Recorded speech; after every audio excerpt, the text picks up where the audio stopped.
espirituais, não é isso? E Mário de Almeida fez o quê? Mário de Almeida materializou esse pensamento. Então, o que ocorre? Trazer isso à mente, trazer isso à realidade, dá uma força, dá uma vida, porque a gente sai dessa costumeira do dia a dia, do quadro, da parede, da mesa, para a gente imaginar aquela energia boa com que a cruzada foi pensada. E nós estamos ainda na comemoração, né, do desencarne de Mário. Nós estamos ainda nesse mês de março. Então, claro que os nossos pensamentos vão ficar ainda circulantes em torno dessa vibração. E aí eu pensei, né, eu não tenho muita intimidade com algumas casas, até por falta mesmo de estar mais presente. E aí, de repente, eu pensei em Arthur Tempo. Aí me deu um arrepio no pé a cabeça, ai, meu irmão, que coisa boa, né? Porque está dentro de uma sucursal que leva o nome dele, que ele se mantém presente com toda certeza, e a casa se mantém porque tem os amigos encarnados para a labuta, mas se não tivessem esses amigos do lado de lá impulsionando, a gente já teria desistido, é fato, porque não é fácil, não é um trabalho simples, é um trabalho que realmente a gente precisa tirar de dentro de nós mesmos, até porque a nossa vida como um todo é uma vida pulsante. E no mundo que a gente vive hoje, 24 horas tem sido pouco, porque a gente está aqui, está ali. Agora eu estou na terceira etapa do meu dia. E espero em Deus que eu chegue em casa, possa só descansar e dormir. Mas na semana passada, na quinta-feira, eu disse, ai gente, é a terceira etapa do dia, eu saí do lado da Federico. Aí comentei com a Jacira. Espero que seja só chegar em casa. Chegamos em casa, tivemos um problema lá no carro e acabamos entrando numa quarta etapa ainda. Mas faz parte, né? A gente vai na batalha, enquanto der a bonitinha, a gente caminha. Então eu tenho certeza que esse amigo está pulsando aqui com a gente, esse amigo está aqui nos ajudando, e é ele que a gente pede, a orientação, porque hoje nós vamos falar de um tema que é a continuação do item recordação da existência corpórea, do capítulo que fala da vida espírita. E é um capítulo interessante que às vezes as pessoas perguntam, né, sobre encarnado, né? Por que a gente não lembra do que a gente viveu? A gente não pode ser hipócrita, né? Porque a gente não lembra nem quando a gente era bebê, como é que vai lembrar do que viveu atrás? Então, isso não é argumento para dizer que a reencarnação não seja um fato, né? É pela misericórdia de Deus. Não é? E graças a Deus, porque se eu me lembro das coisas, das pedradas que eu joguei mais, hoje eu teria vergonha de estar aqui. Mas enfim, meus irmãos, aqui nesse caso ele está falando, né, da lembrança depois que a gente sai daqui, né? E olha que coisa interessante.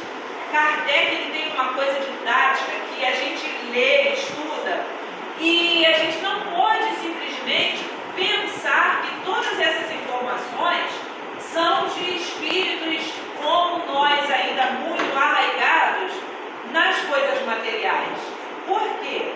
Tudo que ele coloca sempre assim, depende da evolução, né, do estado evolutivo em que se encontra o espírito.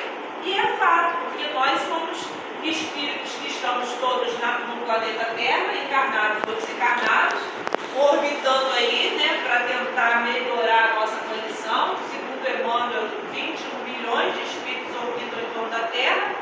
E nessa situação, está cada um no outro. Tem espírito mais evoluído, espírito menos evoluído, espírito mediano, espírito, né, numa condição mais elevada do que outra. Então é óbvio que a gente não vai conseguir ter a mesma reação, nem vai conseguir ter o mesmo entendimento para todas as situações. Cada um vai ter o seu próprio entendimento desde que esteja na posição em que se encontra. Então ele pergunta sobre as questões, né, do espírito lembrar das coisas que ele viveu, lembrar das situações que foram dolorosas, alegres e por aí vai. Isso tudo, olha que coisa boa, a gente tem na mão todo o material para viver bem fora da vida material. Mas a gente, quando estuda, a gente estuda como se isso fosse uma utopia, né? A gente estuda como se fosse assim, uma historinha de conto que alguém vai viver ou que alguém viveu, e esquece que ele está falando de nós.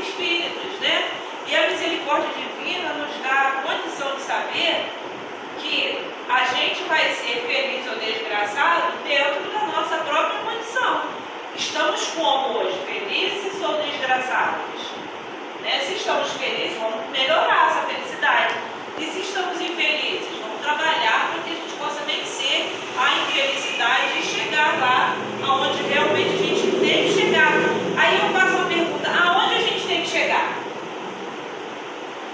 Quem responde aonde a gente tem que chegar? Enquanto espírito?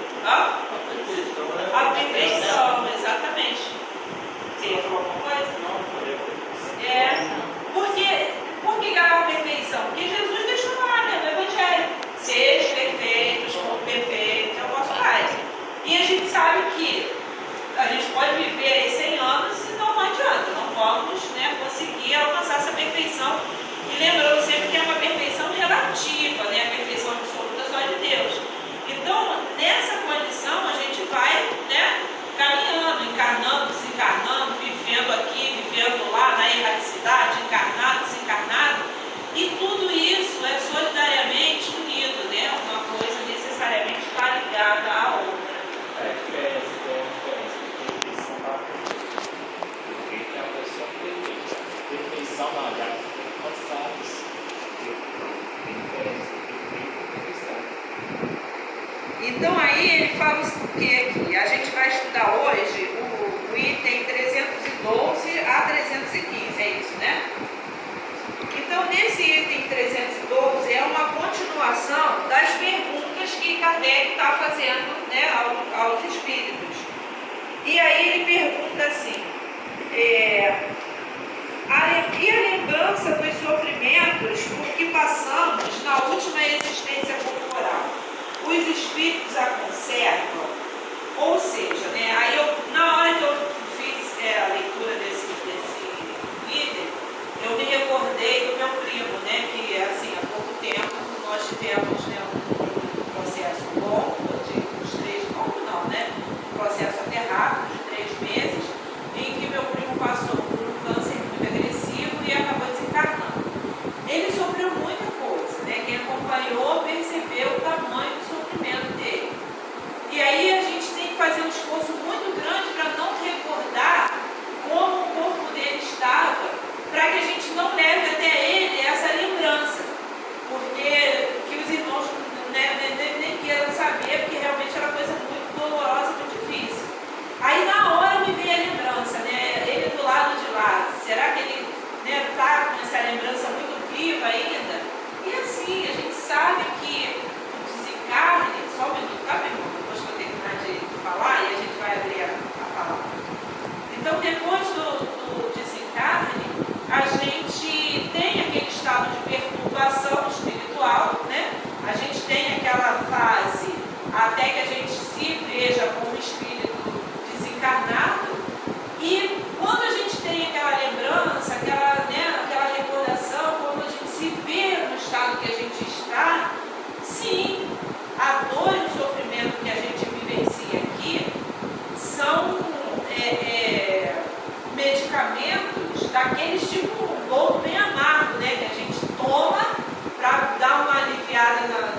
Paulo fala, quem quiser, eu estou toda a minha vez. Tá ruim, mas a gente vai levando. Deixa a gente por aqui, né?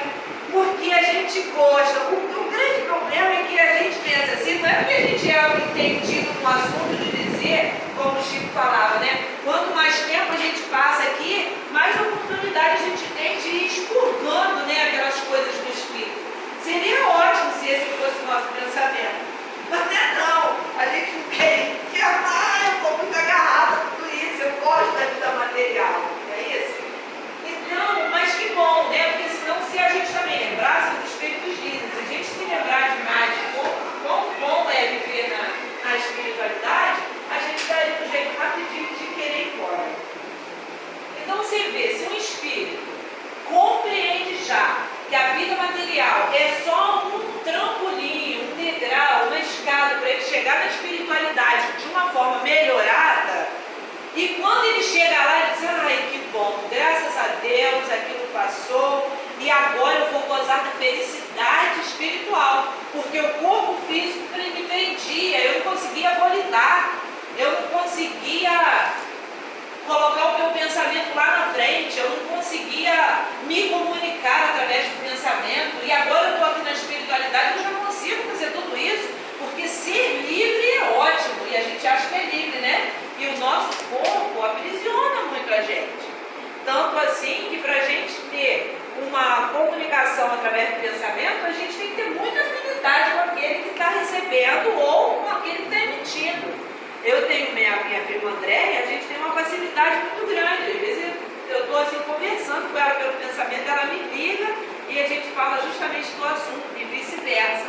Com a minha mãe eu tenho isso, com a minha irmã, mas isso é uma coisa que ao longo do tempo, de muita afinidade espiritual, a gente vai desenvolvendo. E quando espírito, né? Quando espírito a gente tem essa liberdade muito mais rápida, né? Tanto que os espíritos dizem, você não consegue esconder nada estando do lado de lá. Você pensou, fotografou, quem está ali do teu lado acaba captando. Então, se você já tem essa visão, você vai dizer isso, que bom, agora eu sou livre, né? Então eu vou gozar dessa felicidade, da liberdade que a vida espiritual me dá. E aquele que ainda é muito apegado, ele não vai conseguir ter esse pensamento, ele vai pensar justamente ao contrário. Eu quero voltar, minha mãe, meu pai, não é nada nosso, né? Nem um pouco. E é interessante que se nem o povo é nosso, ele vai ter que ir, como é que a gente fala meu pai, minha mãe, meu irmão, meu marido, meu seguinte, meu, não tem nada nosso, né? Nosso somente o que a gente realmente pode levar conosco. São as virtudes espirituais. Na 313 ele diz assim, o homem que neste mundo foi feliz, deplora a felicidade que perdeu deixando a terra. Imagina uma pessoa muito feliz aqui. De que ponto de vista você está falando dessa felicidade? Porque tem gente que está, infelizmente, na drogadição e está se sentindo feliz. Tem gente que está traindo e está se sentindo feliz.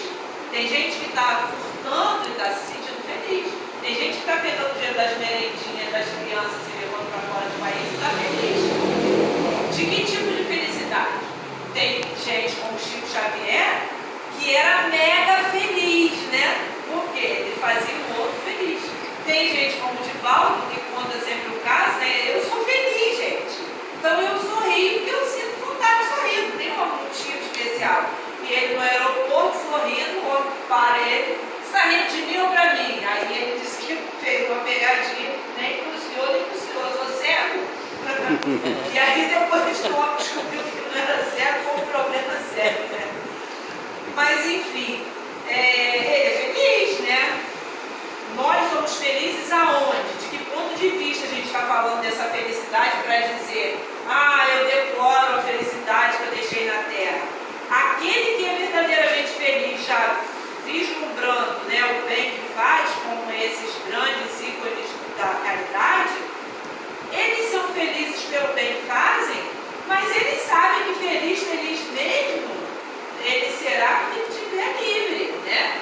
O corpo físico é uma cadeia. Então, quando ele estiver do lado de lá, aí sim a felicidade espiritual de ter cumprido com o seu dever, de ter sido cristão, de ter sido um homem de bem, como a doutrina espírita nos ensina. Aí a resposta dos espíritos. Só os espíritos inferiores podem sentir saudades dos gozos condizentes com uma natureza impura, qual a deles. Gozam gozos que lhes acarretam a expiação pelo sofrimento. Para os espíritos elevados, a felicidade eterna é 1000 vezes preferível aos prazeres efêmeros da terra, o que a gente estava falando, né? De que ponto de vista eu estou falando da felicidade? Daquela que eu estou vendo um monte de criança passando por necessidade, mas eu estou tirando a merenda deles para poder viajar para fora do país e levar o dinheiro do nosso país para outro país para pagar imposto lá? Ou a felicidade que eu estou falando é uma felicidade espiritual? Então, assim, o meu ponto de vista, talvez eu ainda, né, lamente, quando ele fala decore aqui, é nesse sentido de lamentar, né? Talvez eu lamente, eu deixei minha felicidade na terra, eu amava tanto meu marido, ele ficou, a minha felicidade está lá onde ele estiver. E a gente entende que a nossa felicidade tem que estar onde Jesus está, né? Como ele mesmo fala, onde estiver teu tesouro, está teu coração. Então a gente precisa fazer um exercício constante para colocar o nosso tesouro em Jesus, porque Jesus está em toda parte. Então, aonde quer que eu esteja, se meu tesouro estiver em Jesus, meu coração está lá, eu vou estar feliz também. Se mesmo que eu ame muito alguém aqui, e esse alguém teve que ficar e eu partir, se eu estou com Jesus, eu vou estar com ele também, porque Jesus vai estar com ele também, então naturalmente essa conexão vai acontecer. Então veja, se eu estou num estado espiritual, né, lamentável, de tristeza, essas coisas que eu faço que vão acarretar para o futuro grandes expiações, que é isso, né? A gente comete um equívoco aqui e aqui mesmo depois a gente vem e repara, ou dessa ou numa próxima reencarnação, a gente de repente nasce numa família paupérrima, num lugar onde não tem nem, né, água, não tem comida, não tem trabalho, como uma África da vida, naquele sofrimento, né, aquele padecimento, e a gente não sabe por quê, mas tudo tem uma explicação. Então, de que felicidade eu estou falando? Dessa que eu tirava de alguém aqui, que vai acarretar sofrimentos grandiosos na minha alma e expiações dolorosas para o futuro? E a gente precisa colocar na balança para saber de que tipo de felicidade a gente está falando. E aí, quando a gente estiver realmente um pouco mais elevado, como ele fala, a gente vai ver que a felicidade eterna é 1000 vezes maior do que essas coisas efêmeras da terra. Porque até viver o que está na terra, se a gente viver bem, vai ser motivo de felicidade no futuro. Até o desprender-se bem das coisas da matéria vai ser motivo de felicidade no futuro. Até o viver a felicidade que Deus nos concede. Porque Emmanuel fala uma coisa interessante da felicidade, né? A felicidade não é deste mundo, mas a felicidade pode ser do seu mundo íntimo, fazendo um mundo melhor. Então, por se enquanto você é relativa, né, Jane? Por enquanto a nossa felicidade é relativa. Exatamente, é uma felicidade relativa, mas eu acho interessante quando ele fala que o seu mundo pode ser feliz quando você faz alguém feliz, né? Isso. Então, assim, foge dessa felicidade material para ser uma felicidade relativa, que é a felicidade absoluta só quando a gente encontrar um patamar mesmo, mas a gente percebe que Bezerra de Menezes ainda não é um espírito puro, mas ele é hiper mega feliz, eu tenho certeza disso. Quando alguém, eu sou uma, né, que eu vivo na barra do ensaio do Dr. Bezerra de Menezes. Quando a gente solicita e ele chega e auxilia, e a gente, doutor Bezerra, muito obrigada, e ele vê a felicidade, né, de ter te ajudado a minimizar uma dor, um sofrimento, quão feliz ele não deve ser, né? Quando ele tirou um anel de formatura e deu para aquela criatura, aquilo deve ter sido um motivo de júbilo para a alma dele. Talvez tristeza tenha sido ele não ter tido mais para dar, né? Mas o dar em si é o que Emmanuel fala. A felicidade não é desse mundo, mas naquele momento aquela felicidade espiritual que ele sentiu não estava no mundo material, mas estava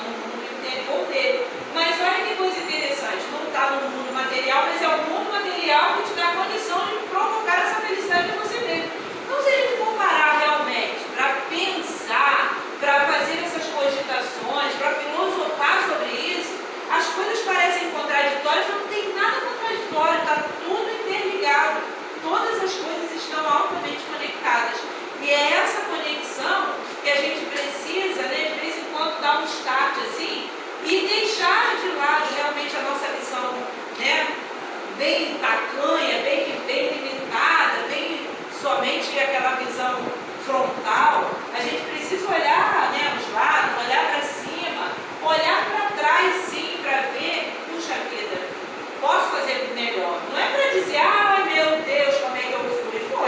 Já era, não vai poder voltar atrás. Mas sim para olhar e dizer assim, o que eu posso fazer daqui para frente para ser diferente, para ser melhor, para crescer. E quem de nós não está fazendo isso, né? Quem de nós não está minimamente falando, aproveitando a doutrina espírita, o evangelho, para fazer essa pequena transformação? Às vezes a gente diz que pau que nasce torto corre torto. A gente não é pau, então a gente não vai morrer torto, né? A gente pode se endireitar. O pau pode nascer torto corre torto, mas a gente não. Então a quem de nós olhando para trás não vê, né? Gente, quando eu olho para trás, assim, cerca de 30 anos atrás, é ali, né? Mas já tem tanta coisa que eu consigo olhar e dizer, meu Deus, muito obrigada, porque hoje é uma outra pessoa que está aqui. Agora me dá força, porque chegar lá na frente vai ser um tanto mais complicado. Mas enfim, a gente chega lá. Aí Kardec deixa aqui uma notinha e ele diz assim, exatamente como sucede ao homem, que na idade da madureza nenhuma importância liga ao que tanto o deliciava na infância. Sabe o que era a minha felicidade na infância? Era jogar bola de gude na cascuda dos meninos, brigar com ele, ganhar de bola de gude deles, isso me dava uma felicidade danada, que eu me sentia a poderosa. Era um negócio, os meninos na rua reclamavam da Jane. Isso era uma felicidade. Hoje é óbvio, né, que eu olho para trás, eu não sinto felicidade mais em fazer isso. Eu olho para a rua, pegar, botar um saco de bola de gude na cintura, ficar lá brincando com os homens, com os meninos, nem consigo mais, porque o joelho não deixa. Mas enfim, é mais ou menos assim. Enquanto espírito, quando a gente, né, cresce, eleva, a gente olha para trás, né, e a gente vê se realmente aquela boneca dela serviu quando eu tinha aquela idade. Depois não, depois passou. E aí, meus irmãos, ele continua dizendo assim, aquele que deu começo a trabalhos de vulgo com um fim útil e que os vê interrompidos pela morte, lamenta no outro mundo tê-los deixado por acabar? É uma pergunta bem interessante. Mário de Almeida, por exemplo, a gente iniciou falando sobre Arthur Mercúrio. Eles iniciaram a obra, né? Será que do outro lado eles lamentaram ter ido, né? E não terem dado término à obra? Aí a gente pergunta, e quem disse que a obra terminaria enquanto eles estivessem aqui, mesmo que eles fizessem 100 anos? A cruzada vai fazer 100 anos e a gente quer, né, você? Mais 100, mais 200. E olha só que interessante, tanta gente nova que está aí engajada na cruzada para levar a cruzada por mais 100 anos. E óbvio que nós não estamos sozinhos, né? Você vê, eu me lembro de seu Ari, um grande homem dentro da cruzada. Ele partiu. De repente, pode ser que lá, na condição que ele esteja, ele já tenha a condição de auxiliar, né? Por exemplo, ele como pai da Lúcia, que foi encarnado, muito mais afinidade ele tem com ela do que de repente comigo. E vai que ele que teve uma visão que ajudou a cruzada a dar uma acalmada em muitas coisas, a gente sabe disso. Ninguém está endeusando ninguém, né, gente? Mas a gente tem que dar mérito a quem tem mérito. E ele foi um grande homem dentro da cruzada. Então, você vê, se de repente ele tem alguma informação que seja boa para a cruzada, se de repente ele sobra no ouvido da Lúcia ali, você nem percebeu que foi ele. Mas aí ela disse, mas meus irmãos, e se de repente a gente fizer assim, assim, assado? Né? A Rosa trabalha aqui nessa casa há quantos anos de dedicação? Quem diz que Arthur Bittencourt não pode, de repente, soprar no ouvido da nossa irmã? Mas minha irmã, será que se a gente fizer assim, assim, assim? Então, assim, é fato que esses espíritos nobres que já partiram, eles do lado de lá vão fazer de que forma? Como ele fala aqui, eles vão se lamentar, porque se ele se lamentar, ele vai dizer que ele era perfeito, né? Não, estava tudo na minha mão. Era eu que tinha que dar continuidade ao negócio, eu ia viver até quando, né? Matusalém, ia viver a vida inteira, né? Que força ia continuar levando o trabalho. Era se sentir orgulhoso demais para achar que tinha todas as diretrizes. E quantas vezes nós não estamos fazendo isso encarnado, gente? Quantas vezes, por exemplo, a cruzada tem, né, essa coisa de 4 em 4 anos, no máximo você pode ter um outro mandato. Quantas vezes a gente tem essa liberdade e essa facilidade de se desprender e realmente passar a situação adiante, né? E tem que passar, né? Tem que passar o cajado, tem que passar a tocha, tem que passar o que for, tem que passar. Porque nós somos muito pequenos, tem outras pessoas com pensamentos diferentes, mais oxigenados, mais orientados, numa visão mais para frente. Sempre vai ter alguém que pense além de nós, porque a cruzada é progressista, a doutrina é progressista e o evangelho também, não é isso? Então Jesus fala o quê? Para a gente ter certeza disso. Tudo vai passar, menos as minhas palavras. Então, vamos tirar lá o cavalinho da chuva, vamos botar ele debaixo lá de uma cobertura, porque ó, só quem não vai passar aqui é Jesus, o resto tudo vai passar. Né? Então, a gente precisa pensar sobre isso. E aí eu lembro de Kardec. Kardec veio, fez a obra, mas ele não fez tudo. Porque quando vieram tantos outros, ele fez a base, que era importante, nada fora de Kardec é doutrina espírita. De Kardec para cá, sim, muitas coisas, né, vieram, como o próprio André Luiz, Humberto de Campos, e Manuel Florento de Miranda, e todos esses nomes aí que vem trazendo para nós material para a gente poder dar continuidade. Agora Kardec iria fazer o quê? Não, me dá que é meu, ninguém toma, eu vim primeiro, vou ficar aqui. Não tinha como, né? Ele tinha que passar adiante. Eu tenho certeza que ele, aquele espírito, né, de realização, ele deu a vida. Né? Ele morreu, desencarnou de um aneurisma de tanto trabalhar. E vamos lembrar que não tinha celular, internet, luz elétrica, ventiladorzinho, fresquinho, nada disso, né? Era aquela situação delicada. E enfrentou toda aquela perturbação que era uma doutrina que estava iniciando. Então ele tinha que ter uma base muito estruturada. E essa base não foi apenas como o Hipólito Leontezar caiu. Essa base veio desde Allan Kardec, na época dos druidas, né? Então você vê que olha desde quanto tempo ele veio se preparando para receber esse trabalho. E claro, passou adiante, vamos tocar o barco adiante. Porque ele pergunta, se eu não aceito a tarefa, e aí o que o Zé fala para ele? Se você não aceita, eu faria, porque os desígnios de Deus não repousam na cabeça de um homem. Então por que a gente vai ficar segurando ali a charrua, né? O cascão, né? Não vai enterrar eu? Não, deixa o barco seguir. Aí eu me lembro de Clara, né? Clara de Assis, quando o Divaldo conta que Clara de Assis era aquela discípula de Francisco de Assis, e quando ele já estava perto de desencarnar, ele estava muito preocupado em saber, né? Puxa vida, mas será que aqueles, né, os franciscanos iriam levar, né? Continuar aquela tarefa na ordem franciscana que ele criou?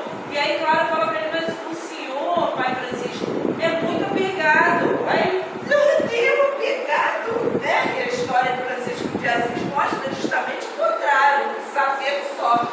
Ela é, porque o senhor está achando que a obra é sua, a obra é do Cristo. Né? Então ele deu aquela clareada, a obra é do Cristo, não é nossa. Então olha o que os Espíritos respondem a Kardec. Aquele que deu começo a trabalhos de tudo, com o fim último, e que os veio interrompidos pela morte, lamenta no outro mundo ter-os deixado por acabar? Não, porque vê que outros estão destinados a concluí-los. Trata, ao contrário, de influenciar outros espíritos humanos para que os cultivem. Seu objetivo na Terra era o bem da humanidade.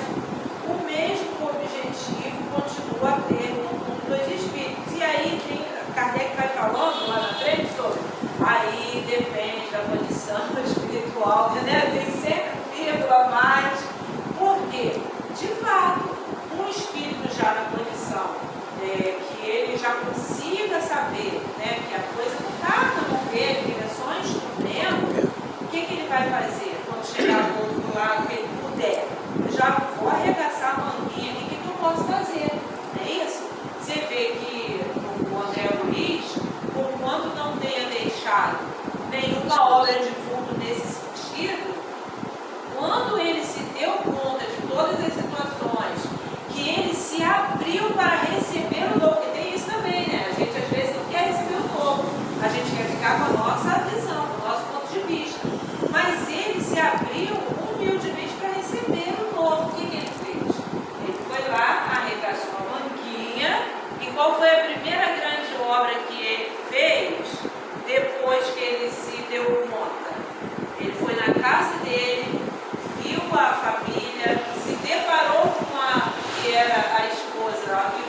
vai, né?